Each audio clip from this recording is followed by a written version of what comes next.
Sveiki, kolegos, ačiū labai. Siūlymas dėl iš esmės 3 priežasčių. Pirmas dalykas, tai pagal Konstitucinio teismo bent jau ligšiolinę doktriną projektas prieštarautų Konstitucijai. 2002-2012 metais aiškiai buvo išaiškinta, kad vietovardžių rašymas nevalstybinė kalba Konstitucijos valstybinės kalbos statusui prieštarauja.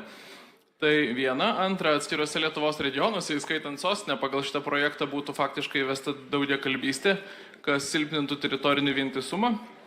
Ir trečia, nėra abejonių, kad toks projektas keltų įtampas visuomenėje, kas dabartiniai geopolitiniai situacijoje visiškai nereikalinga. Seimo pirmininkas nekartą pabrėžė, kad nori išvengti kultūrinių karų Seimo darbotvarkėje, čia tiesiog tipinis kultūrinių karų kalbos politikoje pavyzdys. Tai siūlyčiau išbraukti iš darbotvarkės.